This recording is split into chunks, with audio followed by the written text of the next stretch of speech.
हरे कृष्णा। हरे कृष्णा। तो आज की हमारी कथा में सभी भक्तों का स्वागत है। हम आज चर्चा करेंगे श्यामंतक मणि की जो कहानी थी। हमने काफ़ी टाइम हो गया, बीच में हम एक महीना पहले उसको किए थे।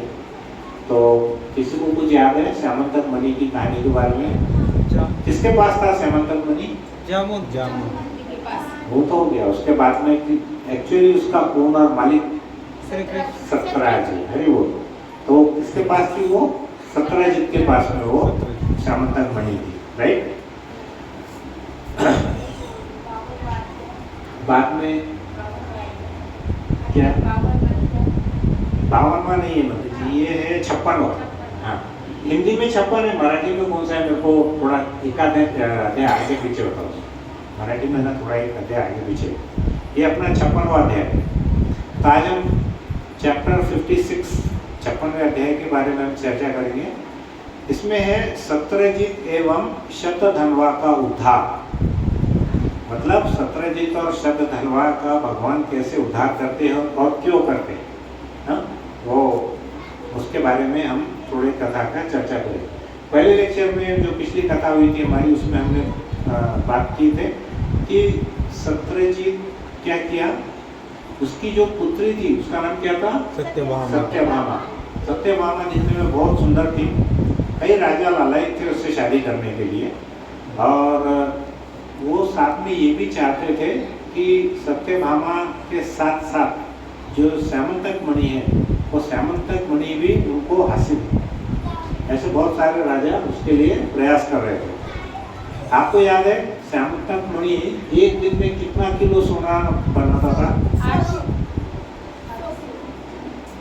वो है 9 मन। 9 मन मतलब एक मन है 40 किलो का। तो 9 40 कितना हो गया? 360 किलो सोना। एक दिन में कितना सोना? 360 किलो सोना वो रोज उसके द्वारा उत्पन्न होता था श्यामंतक मणि के कारण। तो श्यामंतक मणि का इतना प्रकाश रहता था कि ऐसी आंखें उसके कारण चौंधिया जाती थी जो भी देखता था। अब क्या हुआ कि कृष्ण जी ने क्या किया, यहाँ पर अक्रूर महाराज को हस्तिनापुर भेजा। आपको याद है कृष्ण के अक्रूर जी कौन लगते हैं? काका, है ना? उनके काका लगते हैं। तो कृष्ण ने क्या किया, उन्होंने भगवान ने अक्रूर जी को वहां भेजा। कहाँ पर? हस्तिनापुर। हस्तिनापुर में कौन रहते थे? युधिष्ठिर महाराज, मतलब पांडु लोग, है ना? जितने पांडव थे वो कहाँ रहते थे? हस्तिनापुर में रहते थे। तो उन्होंने वहाँ पर अक्रूर जी को इसलिए भेजा ताकि वो उनके बारे में जानकारी प्राप्त करें। इनके बारे में, पांडवों की दशा के बारे में, कि पांडव जी किस हालत में है, इसके लिए उन्होंने भेजा। अब यहाँ पे क्या क्या हुआ, जैसे पांडवों को एक तो वनवास मिला, 1 साल का अज्ञातवास मिला, और साथ में क्या हुआ, उनको लाक्षागृह में रखकर, लाख के घर में रख के उनको जलाया गया और उनको जिंदा मारने की प्रयास भी की।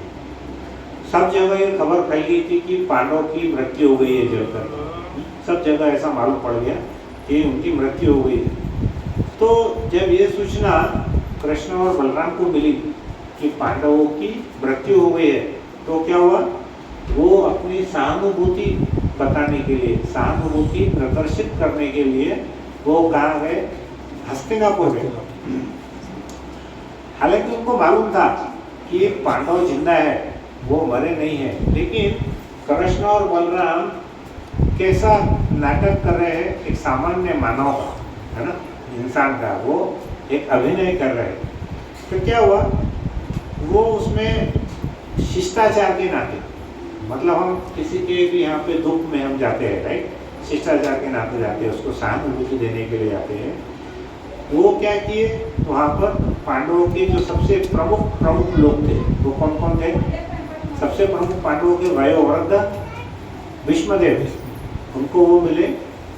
उसके बाद में वो विदुर महाराज को मिले, जो कि पांडवों के शुभचिंतक थे, और गांधारी को भी मिले। गांधारी भी कभी उनका अहित नहीं चाहती थी, और द्रोणाचार्य से भी मिले। लेकिन वहां पर जो कौरव थे वो दुखी थे क्या? नहीं, वो तो बड़े प्रसन्न थे कि अच्छा है, हमारे जो शत्रु है पांडव सब मारे गए। तो कृष्ण भगवान वहां पर जाकर कौरव से नहीं मिले, वो किनसे मिले? एक भीष्म पितामह को मिले, उसके बाद में विदुर जी को मिले, गांधारी को मिले और द्रोणाचार्य को मिले। किंतु भीष्म और कुछ सदस्य भीष्म पितामह बहुत दुखी थे, दोनों भी बहुत दुखी थे। अब क्या हुआ, आप कभी भी देखो, मान के चलो हमारे शहर में अगर जो प्रमुख वहाँ का राजा है, अगर वो वहाँ पर नहीं रहता है तो वहाँ पे कुछ गड़बड़ होने के चांसेस ज़्यादा है कि कम है? ज़्यादा है ना प्रभु जी। मान के चलो पुलिस डिपार्टमेंट के 5-7 बड़े लोग गायब हो गए, तो जो गुंडे हैं उनको क्या लगेगा, यहाँ पे पुलिस है ही नहीं, तो वो जो काम नहीं करना है वो भी काम करना चालू करेंगे। तो जब कृष्ण और बलराम हस्तिनापुर चले गए तो द्वारका में क्या हुआ, वहाँ पे कई प्रकार के षड्यंत्र चालू हो गए।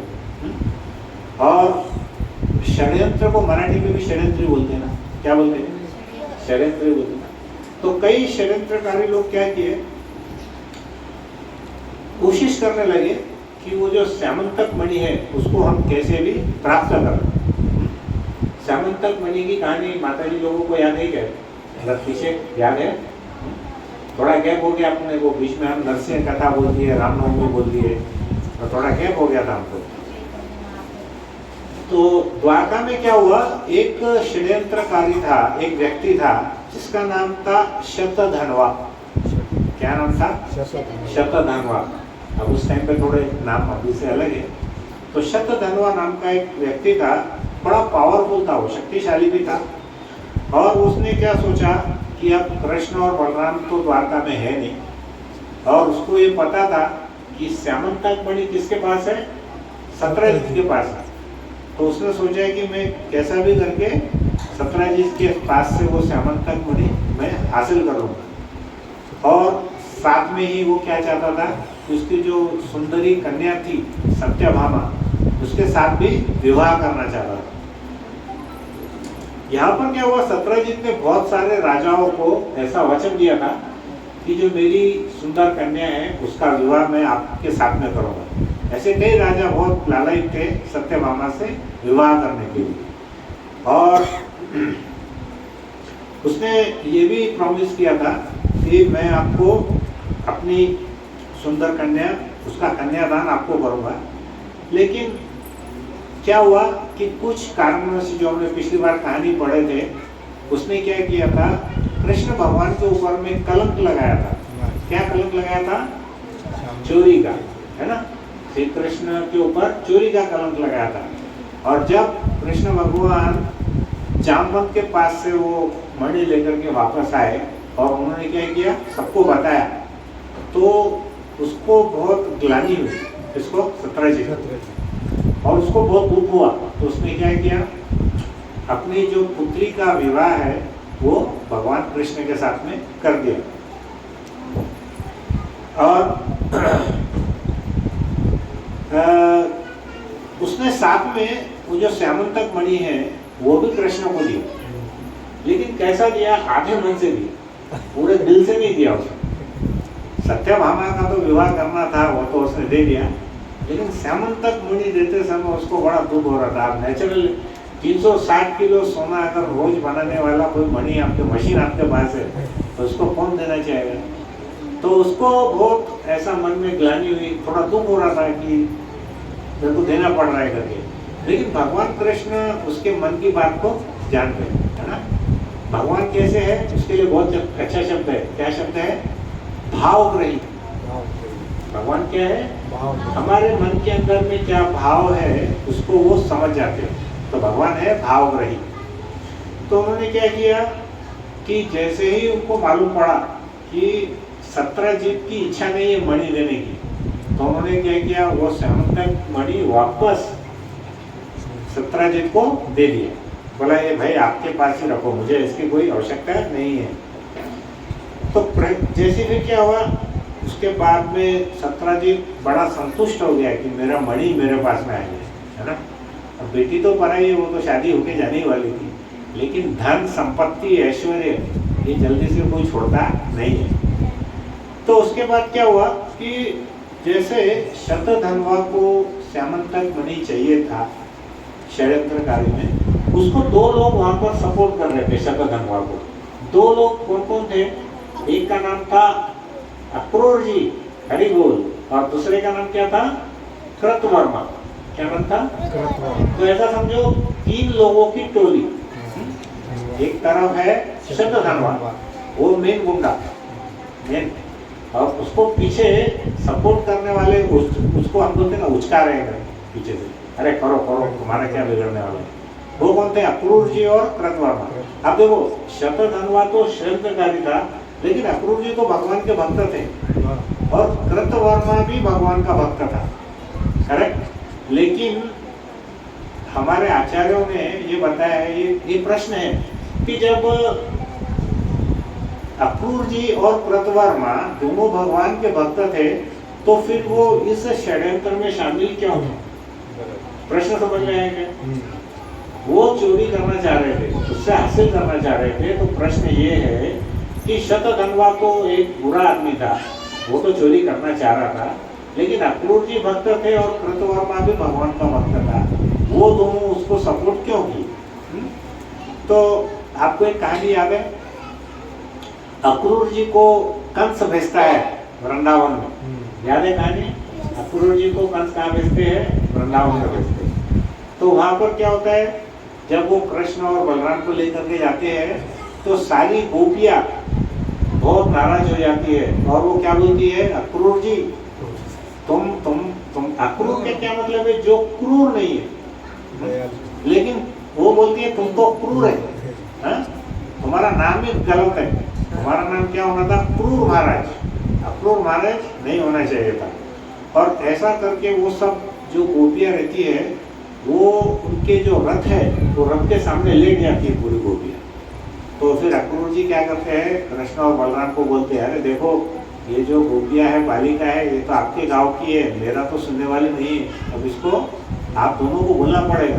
तो वो दोनों को समझाते हो क्या? ठीक है, मैं तो अभी 3 दिन में वापस आ जाऊंगा। ऐसा बोलने के बाद में सारी गोपियां उड़ जाती है वहां से। अब यहाँ पर अक्रूर जी ने एक चीज बहुत गलत की। क्या चीज? अक्रूर जी को करना चाहिए था और उन्होंने नहीं किया। ये पूरे इस कहानी में एक चीज अक्रूर जी करना भूल गए। क्या? उन्होंने क्या किया? जितनी भी गोपियां थी उनको नेग्लेक्ट किया, दुर्लक्ष्य किया। उन्होंने उनको वास्तव में क्या करना चाहिए? सांत्वना देना चाहिए। सांत्वना का वर्ड मराठी में क्या है? उनको सांत्वना, उनको सांत्वना देना चाहिए था, उनको पैसिफाई करना चाहिए था, समझाना चाहिए था कि देखो देखो मैं तो कुछ नहीं लेके जा रहा हूँ, मैं तो वापस ला दूंगा। लेकिन अक्रूर जी वहां पर उनको गोपियों को सांत्वना नहीं दिए। इसलिए जब वो कृष्ण और बलराम को मथुरा लेके जा रहे थे, तब गोपियां बहुत नाराज हो गए। उन्होंने उनको श्राप दिया। गोपियों ने किसको श्राप दिया? अक्रूर महाराज को, समझे। और इसके लिए अक्रूर जी को पापियों के साथ उस षड्यंत्र में शामिल होना पड़ा। इसका रीजन समझ में आया पूरा कि अक्रूर जी भक्त थे। इसका मतलब क्या है कि अगर हम भक्ति में हैं, लेकिन हम यदि किसी भक्त को हम दुख पहुंचाते हैं, तो क्या होने वाला है? उसके मन की जो हाय है वो अगर हमको लगती है तो हमारी भक्ति धीरे धीरे नष्ट हो जाती है। तो हमको बहुत सावधानी से देखना चाहिए कि हमने कोई वैष्णव अपराध नहीं करना चाहिए। ये एक प्रकार से क्या हुआ? उन्होंने क्या किया? वैष्णव अपराध किया। इन्होंने किया अक्रूर जी ने। हालांकि उनके मन में कोई ऐसी भावना नहीं थी, लेकिन हम जब वैष्णव के साथ में जब डील करते हैं, जब उनके साथ में कोई कार्य करते हैं, तो हमको बहुत सतर्क रहना चाहिए कि जाने अनजाने में हमसे कोई गलती ना हो। ये आपको बहुत सावधानी से देखना चाहिए। तो क्या होता है? अक्रूर जी उन गोपियों को जब सांत्वना नहीं देते तो उनको श्राप देती है, और उस श्राप के कारण उनको इन पापियों के साथ षड्यंत्र में शामिल होना पड़ता है। हम बोलते हैं कि हमारे जो कर्म है उसका जो फल है वो बहुत सूक्ष्म है, हमको अभी तुरंत नहीं दिखता है, लेकिन वो छूटता भी नहीं है। श्रील प्रभुपाद एक तात्पर्य में बोलते हैं कि लाखों गायों के बीच में अगर एक बछड़ा घूम जाता है, लाखों गायों के बीच में एक बछड़ा अगर घूम जाता है तो उन लाखों गायों के बीच में वो बछड़ा ढूंढते ढूंढते अपनी मां तक पहुंच जाता है। सही बात है कि नहीं है? लाखों गाय के बीच में अगर एक बछड़ा घूम गया तभी वो अपने मां को ढूंढ लेता है। वैसे ही कर्मों के फल है। आपको लगता है कि मैंने कोई दुष्कर्म किया है, मैंने कोई पाप किया है, हाँ, तो किसको क्या पता चलने वाला है? लेकिन तुम करोड़ों अरबों की जनसंख्या में क्यों नहीं रहते? वो जो कर्म का फल है वो तुमको बराबर ढूंढते ढूंढते तुम तक पहुंचने वाला है। समझ में आई बात? जैसे गाय का बछड़ा अपनी माता को लाखों गायों में से ढूंढ लेता है, वैसे ही कर्म की जो फल है उसका जो पुण्य है या पाप है वो हमको ढूंढते हुए बराबर पकड़ लेता है। तो यहाँ पर अक्रूर जी का ये एक बात थी कि उन्होंने गोपियों को सांत्वना नहीं दी थी, दिलासा नहीं दिया था, इसलिए उनको श्राप मिला। तो दूसरा जो व्यक्ति था वो कृतवर्मा था। कृतवर्मा भी भगवान का भक्त था, लेकिन उसका एक ही समस्या थी उसके साथ में। कृतवर्मा जो कंस महाराज था वहाँ का, कंस क्या था? राक्षस था स्वभाव से। उसका वो बड़ा घनिष्ठ मित्र था। कृतवर्मा क्या था? घनिष्ठ मित्र था। किसका? कंस महाराज का।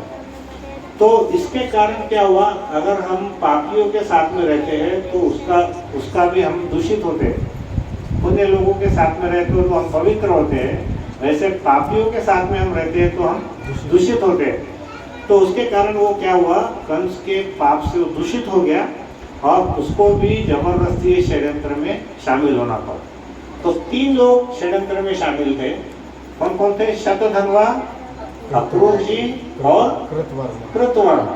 क्या नाम है? कृतवर्मा। अक्रूर जी और कृतवर्मा दोनों भक्त थे, लेकिन दोनों ने एक एक गलती की थी।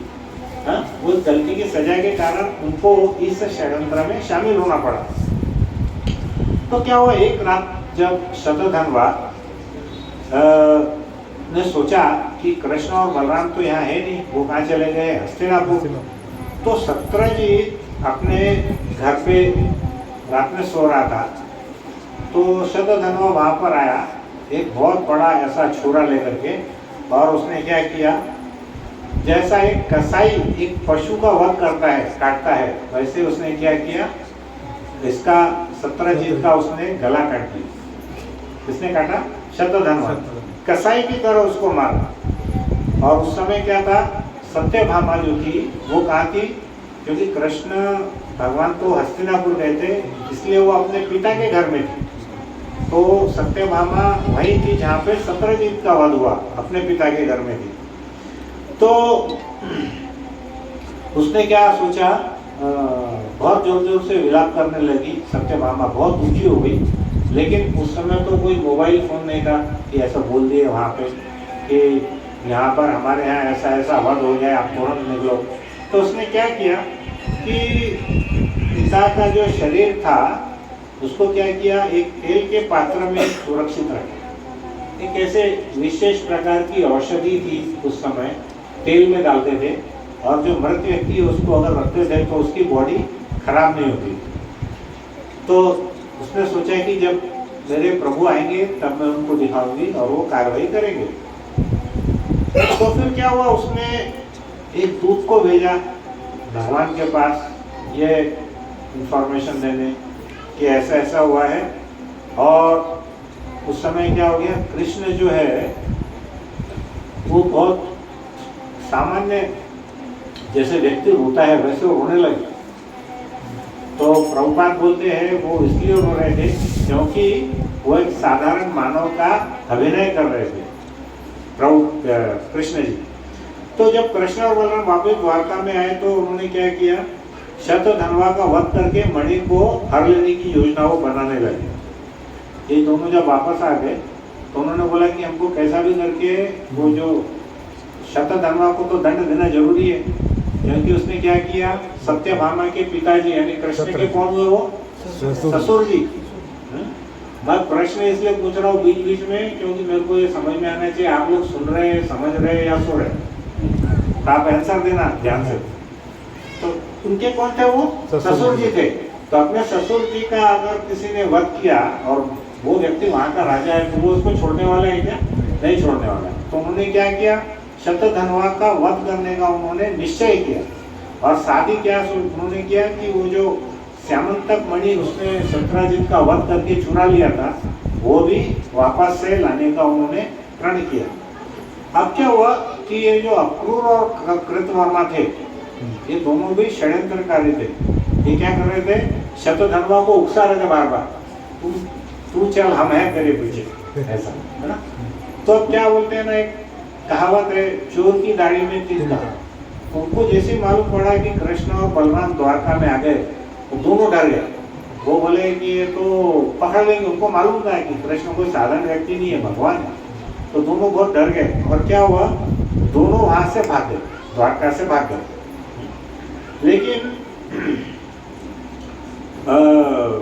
अब इधर क्या हुआ कि शतधन्वा भी डरने लगा कि अब ये कृष्ण बलराम आए गए तो मेरे को मारने वाले हैं। तो क्या करा, पहले सबसे पहले भाग के वो कृतवर्मा के पास गए।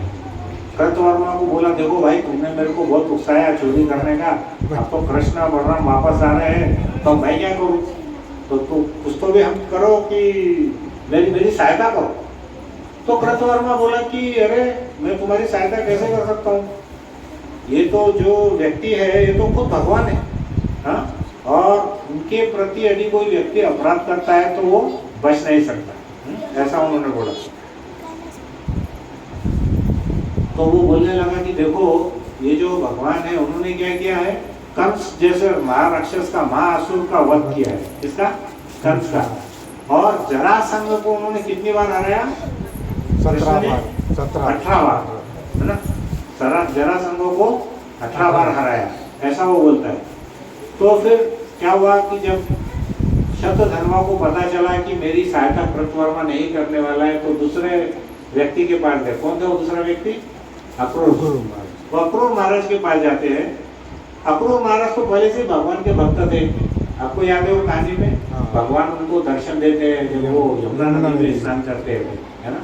तो उनको तो पूरा सर्टिफिकेशन मिला था कि ये भगवान है।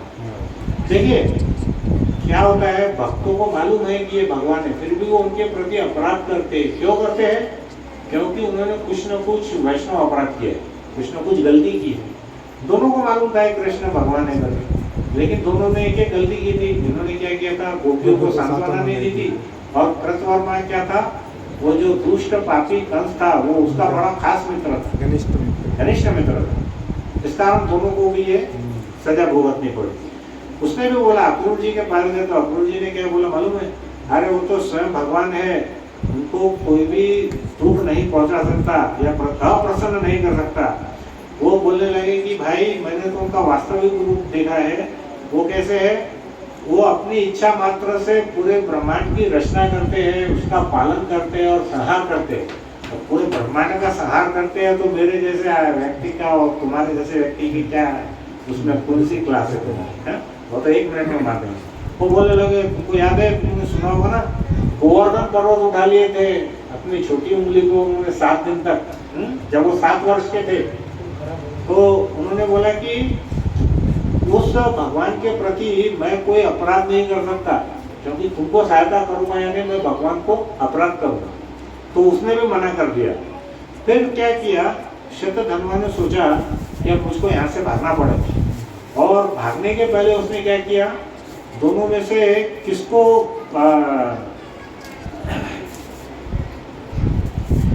देना है श्यामंतक मणि, वो सोचने लगा। तो उसको ऐसा लगा कि अक्रूर महाराज जो है वो ज्यादा रिलायबल है। तो उन्होंने क्या किया, वो जो श्यामंतक मणि है वो अक्रूर जी को दे दिया, और वो उसके पास एक ऐसा घोड़ा था कि जो एक दिन में 400 माइल तक भाग सकता था। 400 माइल यानी कितना हुआ, 640 किलोमीटर, 600 किलोमीटर समझ लीजिए। एक दिन में वो 600 किलोमीटर तक जा सकता था। और वो क्या करा, उस घोड़े पर बैठा और द्वारका नगरी से वो भाग निकला। अब यहाँ पर श्री कृष्ण और बलराम जी को भी ये सूचना मिल गई कि शतधन्वा यहाँ से भाग गया है। तो उन्होंने भी क्या किया, उसका पीछा करने का निश्चय किया। अब भागते भागते वो कहाँ गया मालूम है? देखिए द्वारका कहाँ पे, हमारे भारत के नक्शे पे पश्चिम दिशा में, सेंटर में अपने दिल्ली आता है। वो वहाँ से आगे बिहार पटना से होते हुए वो कहाँ भागा, नेपाल। नेपाल में कहाँ भागा, मिथिला में। अब वो मैं जब वो पढ़ रहा था तो उन्होंने ऐसा डायरेक्ट लिखा कि द्वारका से मिथिला चले गए। हम बोला मिथिला भारत में कहाँ है? और फिर ध्यान है, मिथिला तो जनक महाराज की नगरी है। जनक महाराज कौन है? सीता माता के पिताजी। तो वो मिथिला भाग गया और क्या हुआ, उसका जो घोड़ा था वो इतना ज़्यादा थक गया था अब पहुँचते पहुँचते कि उसके मुंह से फेन निकलने लग गया और वो मर गया घोड़ा, उसने दम तोड़ दिया। तो मैंने नक्शे के ऊपर ढूंढा कितने किलोमीटर है द्वारका से मिथिला, तो 1340 किलोमीटर बताया हुआ। कितना? 1340। 600 किलोमीटर की रफ्तार से अगर वो भागा तो उसको कम से कम 2.5-3 दिन लगे होंगे मेरे साथ। लेकिन वो जो घोड़ा था उसमें इतनी कैपेसिटी थी कि एक ही घोड़ा 1300 किलोमीटर तक गया, तो नेचुरली वो मरना निश्चित था, तो वो मर गया। और तब वो क्या हुआ, जब घोड़ा मर गया तो पैदल भागने लगा। लेकिन यहाँ पे क्या हुआ कि कृष्ण और बलराम को जैसे ही पता चला वो तुरंत उसके पीछे भागने लगे और भागते भागते वो भी मिथिला पहुंच गए। और जैसे घोड़े से नीचे गिर के पैदल पैदल भागा, वैसे ही क्या हुआ, कृष्ण भी उसका पीछा करने लगे। फिर क्या हुआ, कृष्ण ने क्या किया, श्री कृष्ण ने अपना चक्र निकाला। श्री कृष्ण भगवान के चक्र का नाम क्या है? सुदर्शन। कितने माता जी को मालूम है? सबको मालूम है भगवान के चक्र का नाम क्या है? सुदर्शन चक्र। तो उन्होंने क्या किया, सुदर्शन चक्र निकाला और उनका शीश काट दिया। और फिर बाद में भगवान ने देखा कि अब शतधन्वा तो मिल गया, लेकिन श्यामंतक मणि का है। अब श्यामंतक मणि उन्होंने ढूंढा उसके शरीर में, तो उनको कहीं श्यामंतक मणि मिला नहीं। तब बलराम जी ने बोला कि कृष्ण तुम द्वारका वापस जाओ। तो उन्होंने पूछा कि बलराम जी भैया, दाऊ भैया आप किधर? तो बोले कि मैं अभी यहाँ पे ही विश्राम करूँगा। कहाँ पे? मिथिला में। क्योंकि मिथिला के राजा का नाम क्या है? जनक राजा। वो उनके बड़े अच्छे मित्र थे। उन्होंने बोला कि मैं राजा जनक के पास ही वो रुक गए। अब महाराज जनक बड़े प्रसन्न हुए। उन्होंने क्या किया, बलराम जी का बहुत अच्छे से स्वागत किया, उनको बहुत मूल्यवान उपहार दिए। और वहाँ पर बलराम जी कितने दिन ठहरे? 1 दिन 2 दिन, कितने दिन ठहरे मालूम है? अनेक वर्षों तक। बलराम जी कैसे है, बड़े सीधे हैं। वो थोड़े दिन 2 महीने 4 महीने नहीं, अनेक वर्षों तक रुके। और आपको याद है कि दुर्योधन जो था, दुर्योधन को गदा युद्ध नहीं आता था। और दुर्योधन किसको अपना शत्रु मानता था सबसे बड़ा? दुर्योधन नहीं, अर्जुन को मानता था। हाँ, भीम। क्यों मानता था? क्योंकि वो भी गदा युद्ध में प्रवीण था। लेकिन दुर्योधन को गदा चलाना आता नहीं था उतना अच्छा। तो उसने क्या किया, इस अवसर, माता जी थोड़ा आगे आ जाओ, पीछे जगह नहीं है। तो उसने क्या किया, इस अवसर का फायदा उठाया और उसने बलराम जी को अपना गुरु बना लिया। और गुरु बनाकर क्या किया, वहाँ पे गदा युद्ध उसने उसकी शिक्षा प्राप्त की। अब क्या हुआ कि कृष्ण भगवान द्वारका लौटकर सत्यभामा को प्रसन्न करने के लिए उन्होंने क्या किया, हत्यारे शतधन्वा की सूचना दी कि मैंने उसको मार दिया। देखिए, पत्नी को, पति का कार्य उसको प्रसन्न रखना। तो सत्यभामा को सबसे ज्यादा दुख क्या हुआ था कि उस शतधन्वा ने मेरे पिता की हत्या कर दी। और वो भी कैसे, जैसे एक कसाई पशु का वध करता है वैसे उसने गला काट दिया था। तो बहुत ज्यादा वो दुखी थी उसके कारण और बहुत गुस्से में थी। तो कृष्ण भगवान वहाँ आए और उन्होंने सूचना दी सबसे पहले कि देखो भाई, वैसे तो ये दुख की बात है, लेकिन उस दुख में थोड़ा सा सुख है क्या कि मैंने तेरे पिता का हत्यारे का वध कर दिया। फिर क्या हुआ, उन्होंने अपने अब उनका जो देह थी, उनके ससुर की वो देह तेल पात्र में वैसी थी। तो फिर उसके बाद उनका क्रियाकर्म हुआ और बहुत सारे उन्होंने संस्कार संपन्न किए कृष्ण भगवान ने। फिर क्या हुआ, जो प्रमुख षड्यंत्रकारी अक्रूर और कृतवर्मा जिन्होंने शतधन्वा को सत्यजित के वध के लिए प्रेरणा दी थी, किंतु श्री कृष्ण के द्वारका लौटने की खबर से ये दोनों तत्काल द्वारका से वहां से भाग गए थे। अब तो एक ऐसी बात थी अक्रूर जी के बारे में कि अक्रूर जी दोनों में एक बात थी, अक्रूर जी में और श्यामंतक मणि में एक खास बात थी। क्या बात थी कि ऐसा बोला जाता है कि श्यामंतक मणि जहाँ भी रहता था वहाँ पर उस प्रदेश में किसी भी प्रकार का क्या बोलेंगे आप, बीमारी, महामारी, प्राकृतिक प्रकोप जैसे बाढ़ आना, सूखा आना, अतिवृष्टि या सूखा ऐसा नहीं आता था, महामारी भी नहीं फैलती थी। लेकिन क्या हुआ, अक्रूर जी की अनुपस्थिति में कुछ लोगों का ऐसा अंधविश्वास था कि अक्रूर जी यहाँ से चले गए तो यहाँ पर महामारी वापस फैल सकती है। उसकी भी ऐसी कहानी थी कि उनके ये भागकर कहाँ गए थे, वाराणसी गए थे अक्रूर जी। उनको वाराणसी में शरण लिए उन्होंने।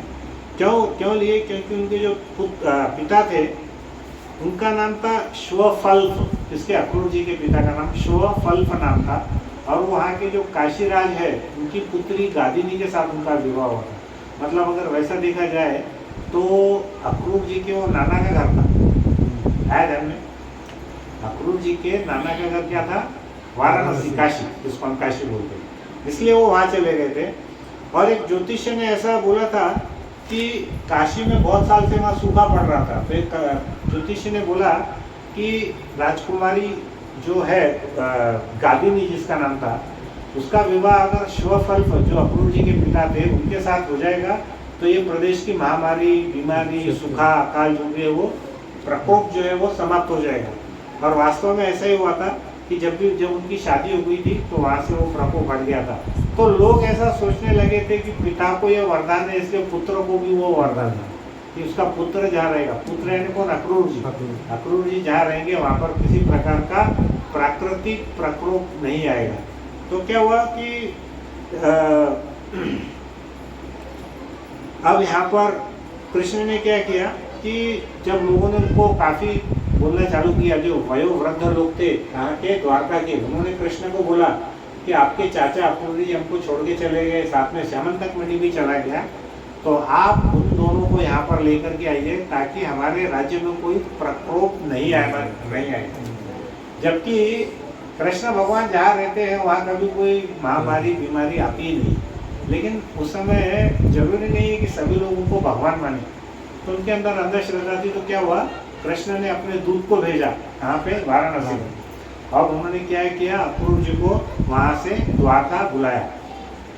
फिर उन्होंने द्वारका में बुलाने के बाद में अक्रूर जी को बोला कि चाचा जी, मुझे पता है कि श्यामंतक मणि आपके पास है, और मुझे ये भी पता है कि शतधन्वा ने ये मणि आपको दिया था, अक्रूर जी को, बराबर है। सत्यजित को कोई, अब उन्होंने क्या बोला कि देखो सत्यजित को कोई पुत्र नहीं था, उनको एक ही पुत्री थी, उसका नाम क्या था, सत्यभामा। सत्यभामा का जो पुत्र होगा उसको क्या बोलेंगे हम, नाती बोलते हैं, क्या बोलते हैं, बेटी के बच्चे को क्या बोलते हैं, नातू। तो वो जो नातू है वही उसका एक्चुअली हकदार रहने वाला है, क्योंकि उसको पुत्र नहीं है। तो सत्यजित को लड़का नहीं था, लड़की थी, तो लड़की का जो लड़का है वो ये वास्तव में उसका उत्तराधिकारी हुआ, किसका, श्यामंतक मणि। तो उस समय सत्यभामा गर्भवती थी। तो कृष्ण बोले कि देखो ये जो श्यामंतक मणि आपके पास है इसको आप नहीं रख सकते, क्योंकि आप वास्तव में उसके उत्तराधिकारी नहीं है। उसका ओनर, मालिक जो थे सत्यजित थे, सत्यजित से घूमते हुए वो आपके पास आया, और आपका कर्तव्य है कि आपने क्या करना चाहिए, वो जो श्यामंतक मणि है उसके जो वारिस है उसको आपको देना चाहिए। तो यह मणि कोई साधारण व्यक्ति तो रख नहीं सकता, तो आपने इसको वास्तव में सत्यभामा को देना चाहिए और उनका जो पुत्र होगा वो उसका उसका हकदार होगा। लेकिन फिर भी उन्होंने बोला कि ठीक है, आपके पास भी अगर ये रहता है तो मुझे कोई आपत्ति नहीं है, क्योंकि आप पुण्यात्मा है।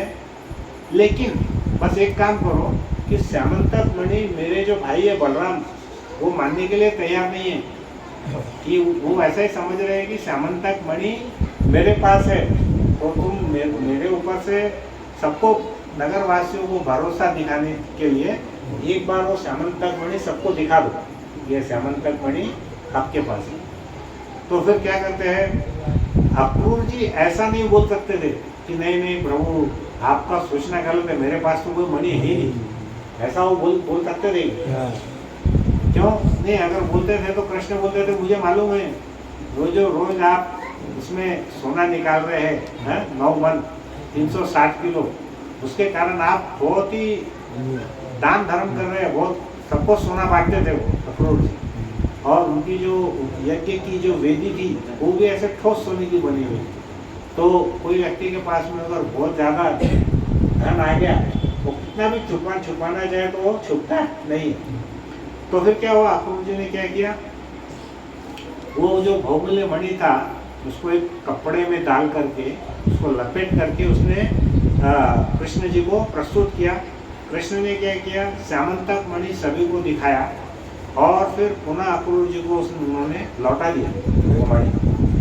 तो ऐसा बोला जाता है कि ये जो कथा है इसको सुनने से हमको क्या उसका फल श्रुति मिलती, उससे हमको सुन के क्या लाभ हो। अभी कथा आपने सुनी, इसको सुनने से क्या फायदा है कि इस कथा का श्रवण करने से हमारे जितने भी पाप है वो नष्ट होते हैं और साथ ही हमारे जिंदगी में यदि किसी को कलंक लगता है, मराठी में क्या बोलते हैं, कलंक है ना, तो कलंक अगर लगता है तो वो कलंक से भी वो मुक्त हो जाता है। दाग है ना, आपण काय म्हणतो, दाग लागला। तो किसी को भी अगर कोई कलंक लगता है या कोई दाग लगता है तो उससे हम मुक्त हो जाते हैं। तो ये इस कहानी का हमको फलश्रुति मिलती है। अब देखिए, ये तो सब लोगों की बड़ी बड़ी भक्तों की कहानियां हैं, हमको इससे क्या सीखना है और हमने इस अवस्था में हमने भगवान से कैसे कनेक्ट होना है, अब इसके बारे में हम एक बहुत अच्छी कहानी सुनना चाहेंगे। मैं बताता हूँ एक कहानी। क्या हुआ कि एक गरीब ब्राह्मण था, उसका नाम था वासुदेव। क्या नाम था? वासुदेव। मैंने देखा है ये कहानी में है ना, जितने भी गरीब ब्राह्मण हैं उनके नाम वासुदेव बहुत रहते हैं। जब चैतन्य महाप्रभु दक्षिण के मंदिर में गए थे तो वो एक बिना पढ़ा लिखा ब्राह्मण था, उसका भी नाम था वासुदेव विप्र, जो क्या करता था, भगवत गीता उल्टी ऐसी करके वो पढ़ता था उसको। तो सब लोग उसका मजाक उड़ाते थे। तो उसको फिर चैतन्य महाप्रभु बोलते हैं कि आप ऐसा क्यों कर रहे हैं? तो वो बोलते हैं कि मेरे को तो कुछ समझता नहीं है, सीधा उल्टा, लेकिन जब मैं वो चित्र देखता हूँ ना तो उसमें देख करके मुझको बहुत करुणा आती है भगवान के प्रति। तो बोले क्या करुणा आती है आपको? मैं देखता हूँ कि बोले तीनों लोगों के त्रिलोकधारी भगवान कृष्ण वहाँ पर उसका रथ हाँक रहे हैं और अर्जुन का, और अर्जुन क्या करते थे, उनको दिशा बताने के लिए पैर से मारते थे। तो मैं सोचता हूँ कि इतने बड़े भगवान इस अपने भक्त के लिए कितना कष्ट सहन करते हैं, और जब मैं ये सोचता हूँ तो मेरे आंखों से अश्रु निकलते हैं, इसलिए वो रोते रहता था दिन। तो और जितने ब्राह्मण थे वो सोचते थे कि ये तो पढ़ा लिखा नहीं है, इसको पढ़ना लिखना नहीं आता और ये रोते रहता, तो ये क्या है। तो चैतन्य महाप्रभु ने उस मंदिर में ये घोषणा की कि आपके पूरे मंदिर में हर कोई सबसे शुद्ध भक्त है, वो कौन है? वासुदेव विप्र। तो भगवान की भक्ति के लिए हमको पढ़ा लिखा होने की जरूरत नहीं है, हमारा भाव वैसा होना चाहिए, है ना, हमारा भाव भगवान के प्रति समर्पित होना चाहिए। तो एक वासुदेव नाम का गरीब ब्राह्मण था, उसके पास, बेचारे के पास बिल्कुल भी धन नहीं था। तो क्या हुआ, वो कर्ज मांगने के लिए, कुछ मदद मांगने के लिए अपने मित्र के पास गया। उसका मित्र भी ब्राह्मण ही था। वो उसके मित्र के पास गया तो मित्र बोला, भाई देख, तुम्हारे पास तो नहीं है तो मेरे पास भी नहीं है, लेकिन मैं तुमको एक आइडिया बताता हूँ। क्या? तो बोलता है कि हमारे जो नगर का राजा है वो क्या करता है, रोज सुबह सबसे पहले जब वो बाहर निकलता है राजमहल के, तो उसको जो पहला ब्राह्मण का दर्शन होता है उसको वो 2 स्वर्ण मुद्राएं देता है। कितनी? 2 स्वर्ण मुद्राएं उसको दान में देता है। तो तुम मेरे से मांगने के बजाय तो तुम क्या करो, सुबह जाओ वहाँ पे राजा के महल के सामने खड़े हो जाओ और तुमको दे देगा। अब जब ये वासुदेव ब्राह्मण को मालूम पड़ा तो वो बोला कि भाई राजा का जो महल है वो तो मेरे घर से बहुत दूर है, उसका जो मित्र था उसके घर के पास में था। तो उसने उसको बोला कि भाई देखो मैं आज की रात तुम्हारे घर पे सो जाता हूँ। उसका मित्र बोला हाँ मुझे कोई प्रॉब्लम नहीं है, आप सो जाओ यहीं पे। अब क्या हुआ, वो सो तो गया वासुदेव, लेकिन उसको रात भर नींद नहीं है। क्यों नहीं है? नहीं, वो क्या सोचा कि सुबह होने के पहले ही कोई ब्राह्मण वहां पहुंच गया तो मेरा नंबर आने वाला ही नहीं है। मान के चलो राजा अगर 5 बजे बाहर निकलता है और कोई 4:45 बजे वहां पहुंच गया तो मेरे को आज का मेरा स्वर्ण मिलने वाला नहीं है, और ऐसा रोज हुआ तो मेरा नंबर ही नहीं आएगा। तो उसने एक आइडिया लगाया, बोला क्या? अरे बोले अभी क्या है, मध्य रात्रि है, चलो अभी जाके खड़े हो जाता हूँ वहाँ।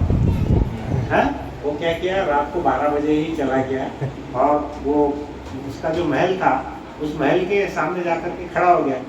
सोचने लगा कि सुबह अगर होगी मेरा नंबर सबसे पहला रहने वाला है तो मेरे को आज 2 जो स्वर्ण मुद्रा है वो मिलने वाली। अब वो रात में क्या किया, राजमहल के बाहर जब खड़ा हुआ ना तो वहाँ पे जो पहरेदार थे राजा के, राज कर्मचारी, वो उसको देखने लगे कि ये आदमी बाहर खड़ा होके कुछ तो भी अंदर की तरफ देख रहा है, घूर रहा है ऐसा। तो उनको लगा कि ये कोई तो भी जासूस है। जासूस को मराठी में क्या बोलते हैं? गुप्तचर। गुप्तचर। क्या है? गुप्तचर है। तो इसको लगा कि पता नहीं कोई पड़ोसी देश के राजा ने भेज के यहाँ से कोई गुप्तचर आया है, ऐसा उनके जो पहरेदार थे उनको लगा। तो उन्होंने क्या किया, वासुदेव वो जो व्यक्ति था उसको पकड़ लिया और उसको सीधा उठा के जेल में डाल दिया। बोला ये हमारे राज्य में आके क्या कर रहा है, गुप्तचरी कर रहा है सब। तो उसको उन्होंने उठा के जेल में डाल दिया। अब जब जेल में डाला तो 2-3 दिन तक वो बेचारा पड़े रहा होगा। 3 दिन तक उसको कुछ सुधरा नहीं कि हमने क्या करना है वहाँ पे। वो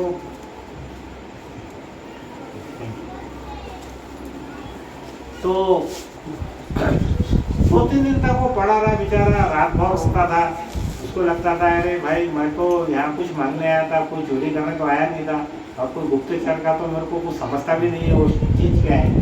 तो वो क्या हुआ कि 2-3 दिन तक वैसे ही पड़ा रहा। फिर चौथे दिन क्या हुआ, उसको पहरेदारों ने उसको निकाला और उसको राजा के सामने प्रस्तुत किया। राजा ने उसको पूछा तुम्हारा नाम क्या है? तो उसने बताया कि महाराज मेरा नाम वासुदेव है, मैं गरीब ब्राह्मण हूँ। फिर राजा ने पूछा तुम कर क्या रहे थे? हमको मुझे खबर मिली है कि रात को 12 बजे तुम वहाँ हमारे महल के ऊपर निगरानी कर रहे थे, कुछ ऐसा घूर घूर के देख रहे थे, तुम्हारा क्या प्रयोजन है, काहे के लिए तुम आए? तो वासुदेव बोला प्रभु आप हर दिन सुबह तो 2 स्वर्ण मुद्रा देते हैं, हम जो भी ब्राह्मण पहले मिलता है, तो मैं भी ब्राह्मण हूँ, तो मुझे मेरे मित्र ने बताया तो मैं उसकी आस में वहाँ आया कि मुझको भी 2 स्वर्ण मुद्रा मिले, मैं बहुत गरीब हूँ। तो पता नहीं राजा का मन बड़ा पसीज गया, पिघल गया। उसने बोला यार ये तो जेन्युइन आदमी है, मतलब ये कोई ऐसा नहीं है। अब वो कैसा रहता है कि जिसके ऊपर अगर कृपा होनी है तो उसको कोई कारण नहीं रहता, उसको एक वर्ड है अहेतु की कृपा, उसका कोई हेतु नहीं है। तो राजा की बड़ी अहेतु की कृपा होगा। तो राजा के मुंह से निकल गया अरे ब्राह्मण तुम देवता के समान हो, तुमको क्या चाहिए, जो चाहिए वो मैं तुमको दूंगा। अब वो ब्राह्मण देवता सोचा मैं तो 2 स्वर्ण मुद्रा के लिए आया था, महाराज तो बोल रहे कि तुमको जो चाहिए वो मैं दूंगा। वो बड़ा होशियार था। वो बोला महाराज मुझे कुछ सोचने का वक्त दो।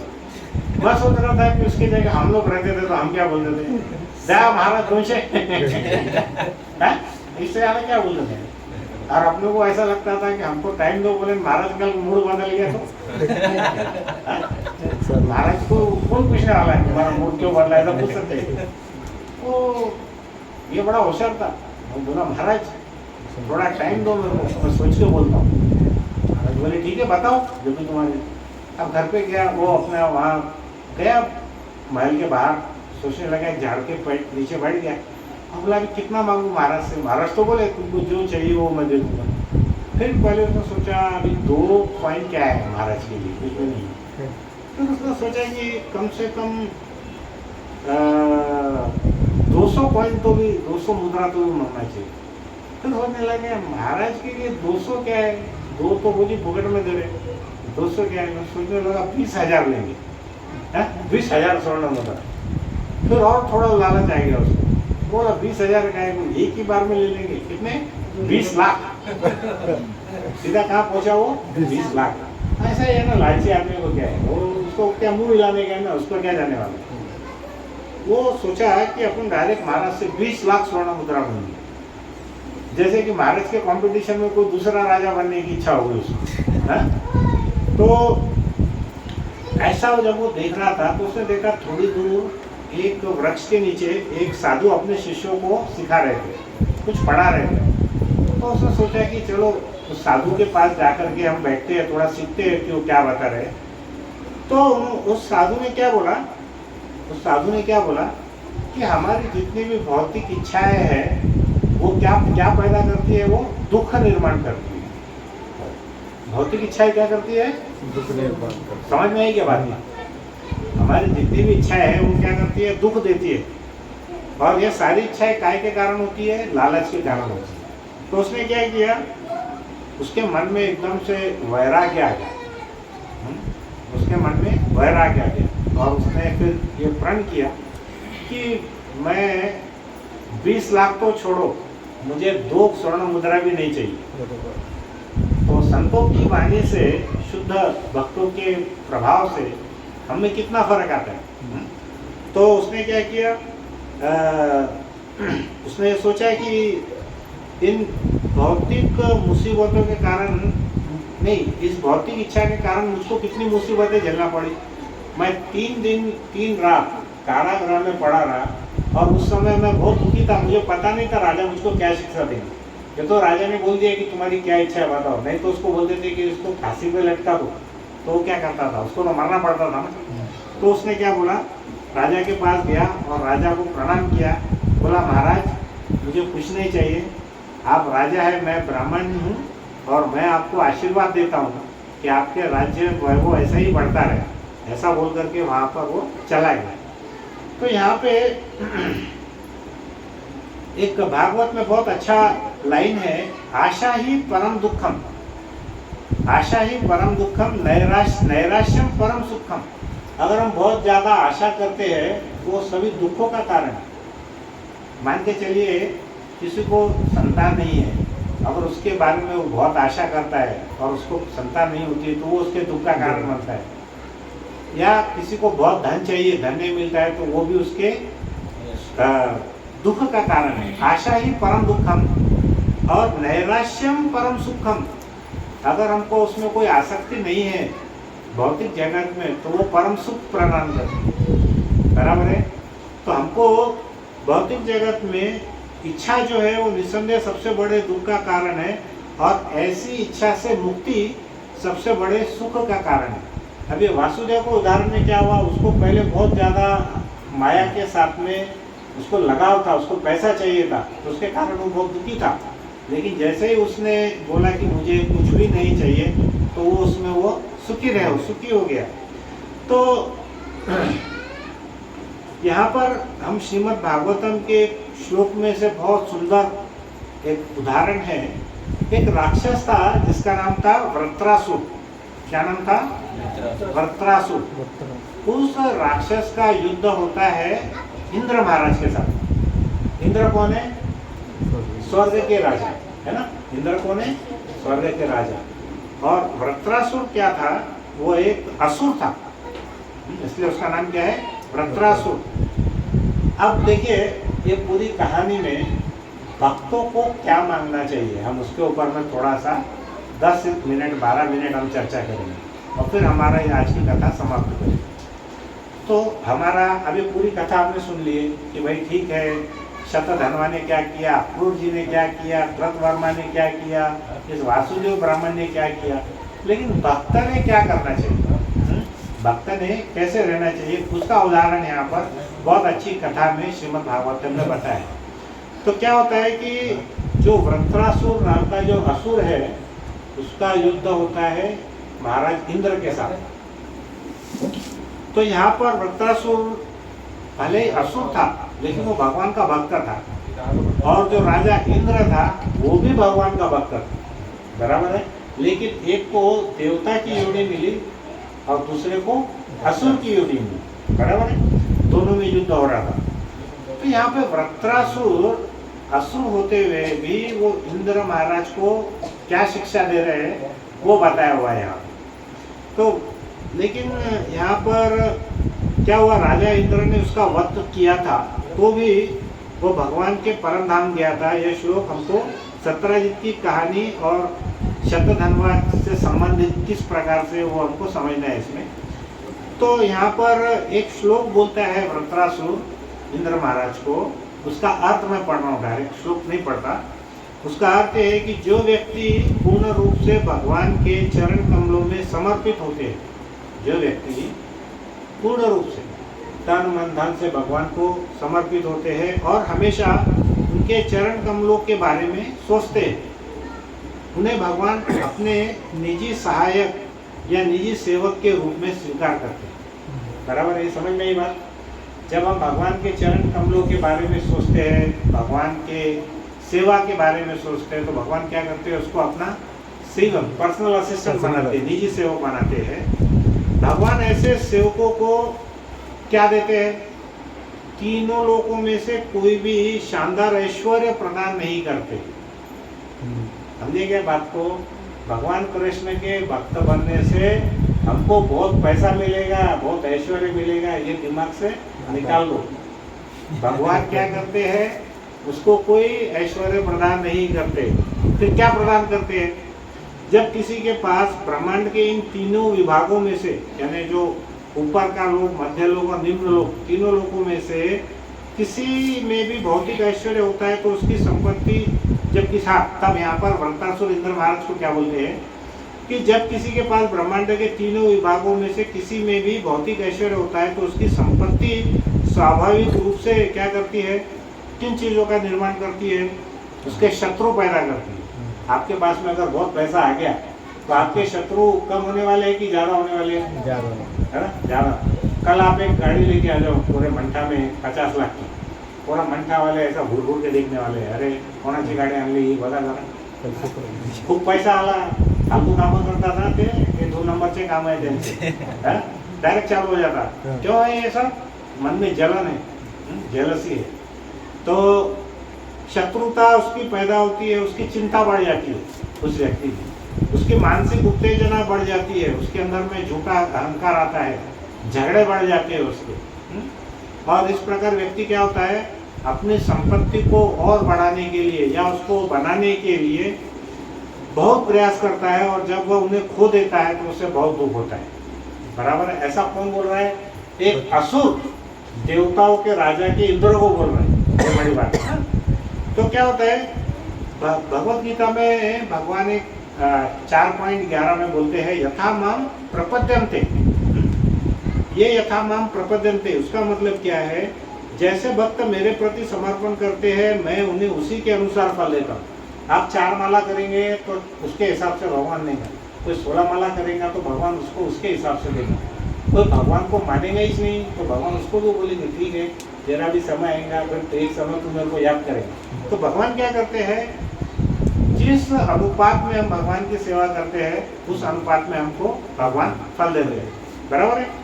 तो इंद्र और वृत्रासुर दोनों भगवान के भक्त थे, और इंद्र ने क्या किया था, वृत्रासुर को मारने के लिए पहले भगवान से परमिशन लिया था, भगवान की आज्ञा लिया था। अब आप एक बात सोचो, आपके 2 पुत्र हैं, एक पुत्र दूसरे पुत्र को मारना चाहता है और वो अपने पिता की आज्ञा चाहता है, तो पिता उसको आज्ञा दे सकता है, देगा?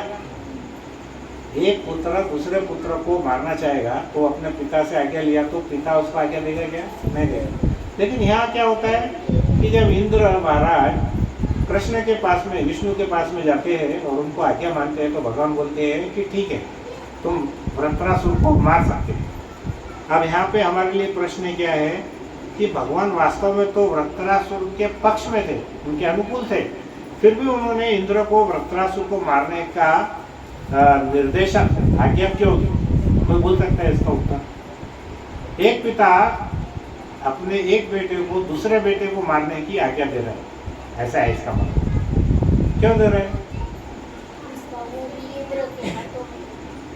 इंद्र के हाथों में वध है, ऐसा नहीं है।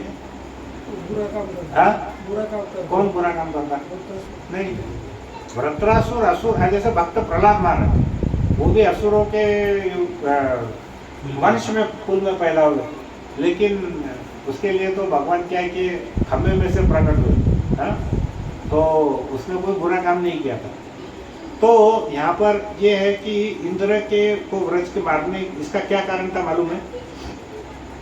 भगवान ने क्या सोचा कि वृत्रासुर मेरा परम भक्त है, वृत्रासुर मेरा इंद्र से भी ज़्यादा बड़ा भक्त है, अगर इंद्र उसकी हत्या करता है या उसको मारता है, तो ये शिला प्रभुपाद अपने तात्पर्य में लिख रहे हैं प्रभु जी कि अगर वृत्रासुर इंद्र को मारता है, इंद्र वृत्रासुर को मारता है, तो वृत्रासुर को मेरा वैकुंठ धाम मिलने वाला है। क्या मिलने वाला है? परम धाम मिलने वाला है। और ये जो राजा इंद्र है, भले ही इसको भौतिक ऐश्वर्य की गद्दी मिल गई, स्वर्ग का राज्य भी मिल गया, तभी क्या होने वाला है? वो इस भौतिक दुनिया में ही सड़ने वाला है।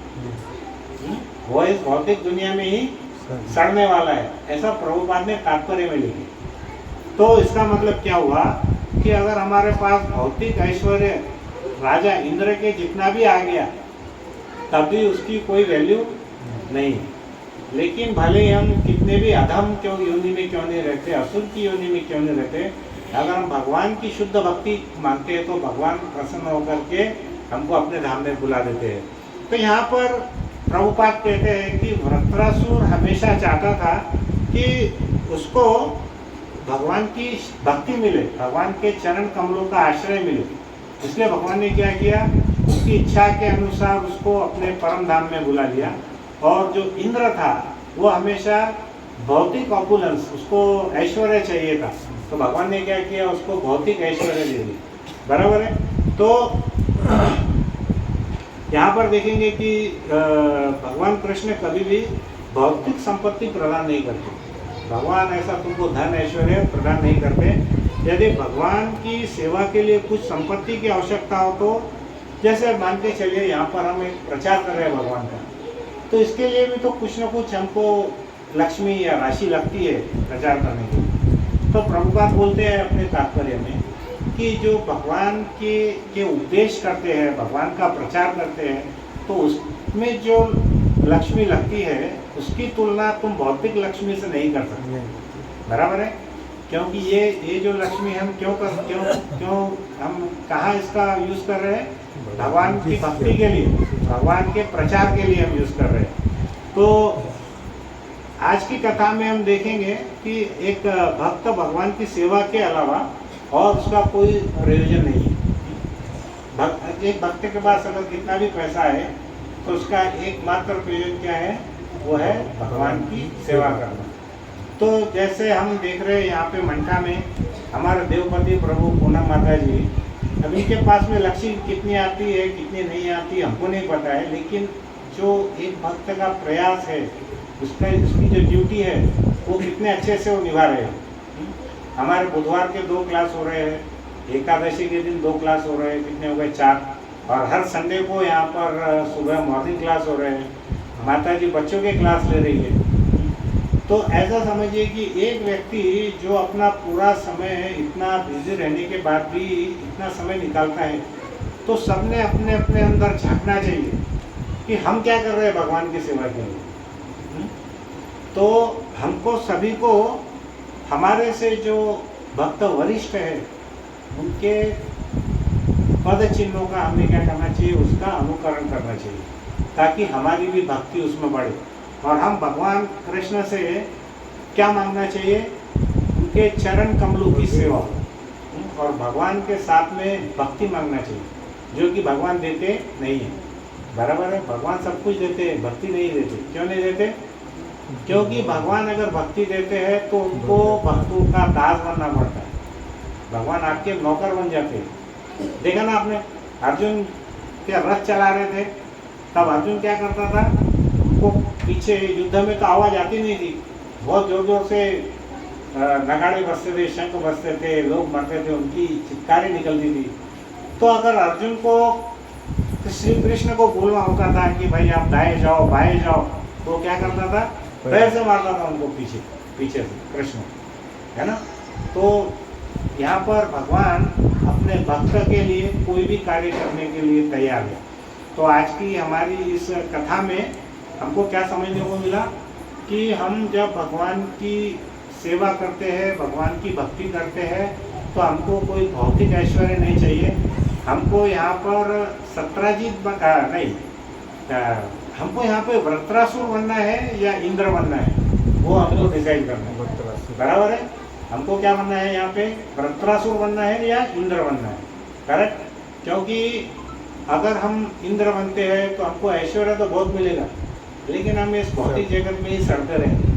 वहीं पर अगर हम वृत्रासुर जैसे शुद्ध भक्त बनकर, भले हमको कोई भी योनि हो, हमको भगवान ने गरीब बनाया, अमीर बनाया, गोरा बनाया, काला बनाया, पैसे वाला बनाया, निर्धन बनाया, कैसा भी बनाया, कोई भी योनि में हमको डाला, लेकिन हम भगवान की अगर सेवा करते हैं, भक्ति करते हैं, तो भगवान क्या करते हैं? हमको अपने परम धाम में बुला लेते हैं। तो ये श्लोक आज हमारा यहीं पर समाप्त हुआ। किसी को कोई प्रश्न है तो आप पूछ सकते हैं, ठीक है। तो हमारे मन में हम ऐसे भाव ला करके रखना चाहिए ताकि हमारी भक्ति प्रतिदिन बढ़ते, ठीक है। तो आज हमारा कथा हम यहीं पे समाप्त करते हैं। 8 बज गए हैं, तो हम यहाँ पर अब कुछ अनाउंसमेंट है तो कर दीजिए।